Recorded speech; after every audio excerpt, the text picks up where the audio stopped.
Hi everyone and welcome back to my channel. I am so happy to have you here for another planty video. So today we are going to talk about why most poles work when it comes to growing your plants and also maturing your plants. Now first I am going to touch on some science, just very light-hearted, and after that I want to show you how you can make your own moss pole and what you need for that, and also give you some tips and tricks which you can apply to make your project more successful. So first into the science part.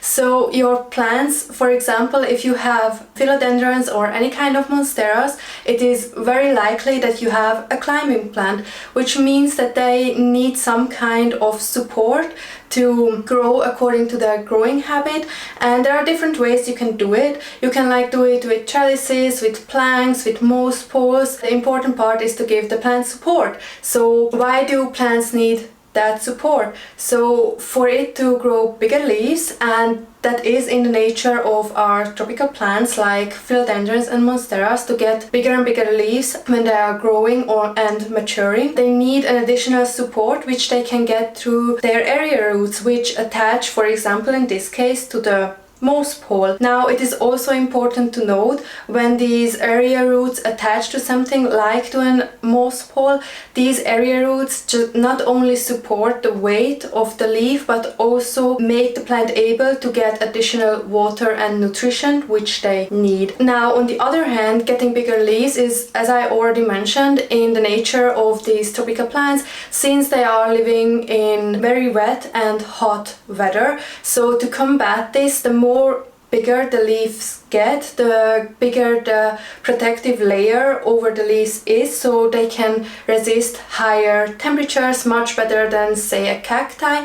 And also, since they are in a very wet environment, it makes the plant able to evaporate more of that water, thus combating overheating. These are just two factors in which bigger leaves play a very important role. So now that we have the sciencey part out of the way, we can move on to the very fun part, which is doing a moss pole for your plants. So first thing you will need is some kind of wire mesh. Now I have this one. This is very sturdy, which I like because I don't have to worry about my plants falling over in their pots, and also it stabilizes the plant even more.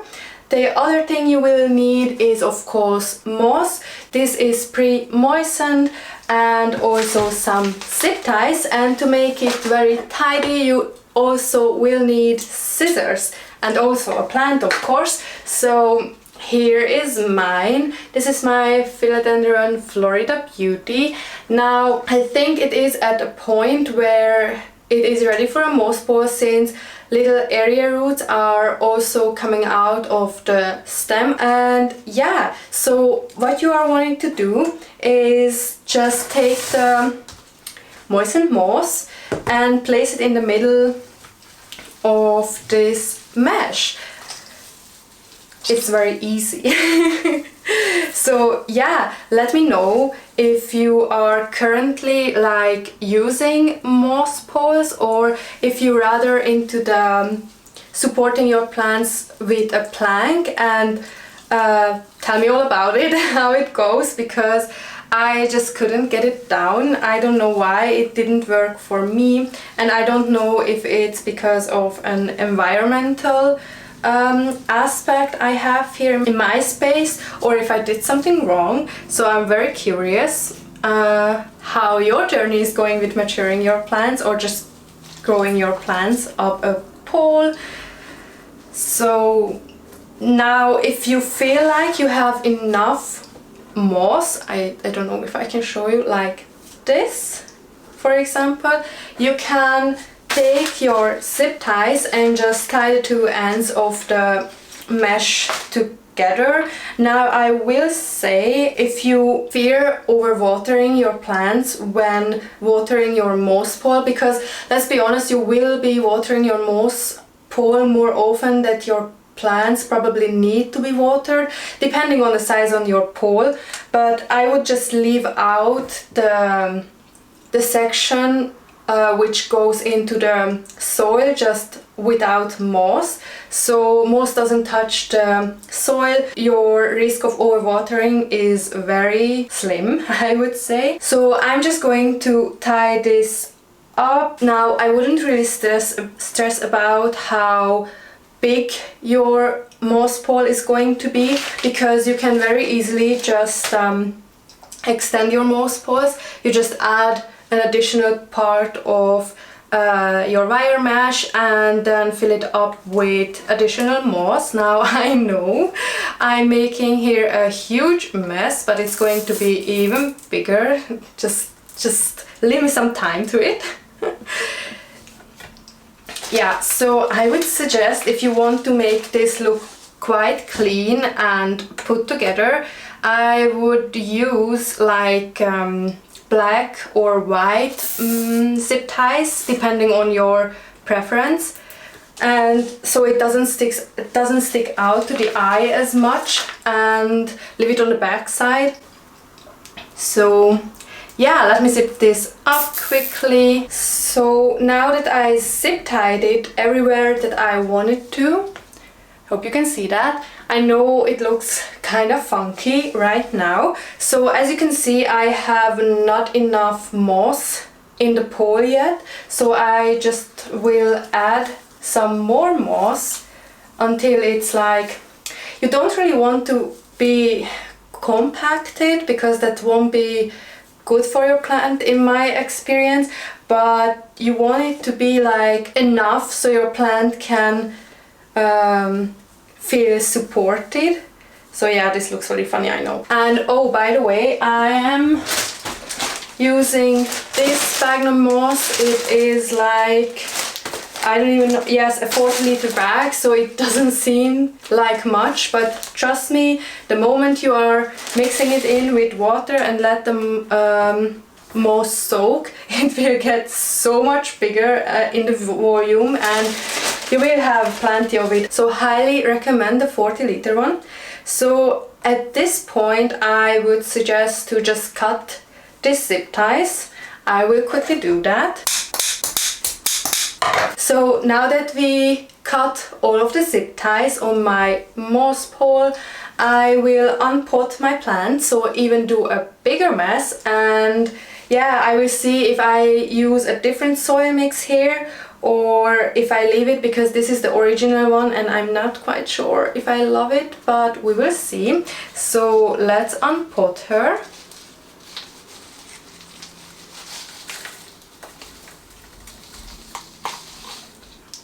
So nice. Okay, so as you can see, it has such long and thin roots. This is so typical for philodendrons.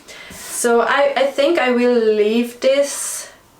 No, I won't leave this. This holds too much moisture, I think. I will mix it with some additional orchid bark, I think, and also some leca, I think. So let me quickly do that. So as you can see, I just did quickly mix it with my soil mix, which I use, so it will hold a little bit more moisture than my regular soil mix, but I think it will be okay with this plant. Now what you are going to do is just put a small layer of soil into your preferred pot, so just a very small amount. I hope you can see that. And after that, what I usually do is to put your moss pole in first,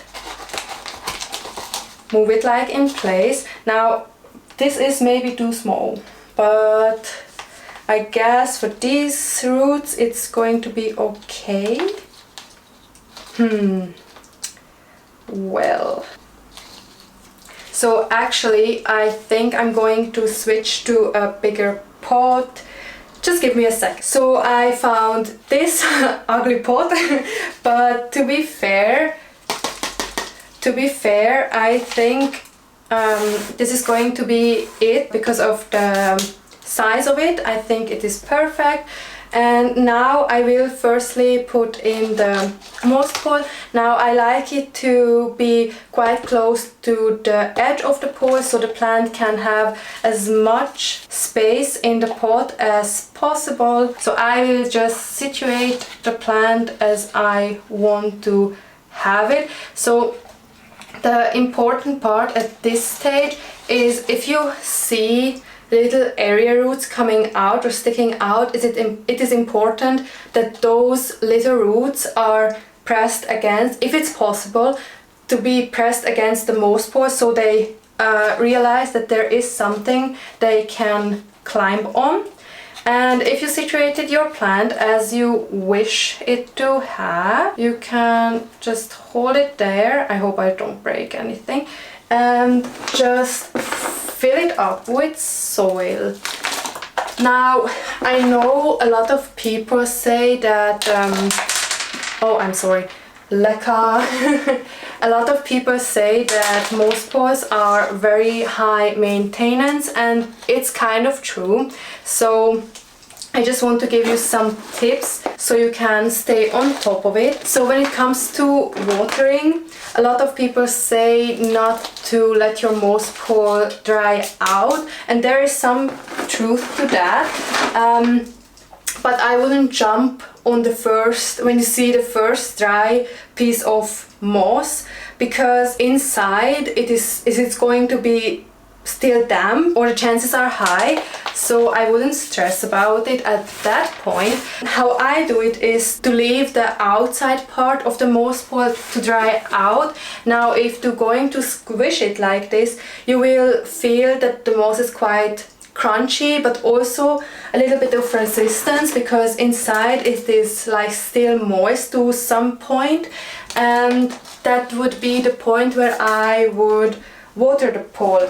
Now moss is very hydrophobe when it's dry or dried out, so I would suggest to, if you're not doing this in the shower, and I mostly don't water my poles in the showers, just here in my room, I would suggest firstly spraying the outside part of the moss, and after that just watering on the top here, and watch as the water flows down, and according to that you can always adjust if you want to give it more water, or if you want to give it more water or not. Since we haven't put like in the first section, which is in the soil, you are not really risking to over water, I think. And to be quite frank, as soon as I have a plant on a moss pole, I generally only water the moss pole and not the plant itself. So yeah, this is one way to avoid like overwatering. And also what I would say is to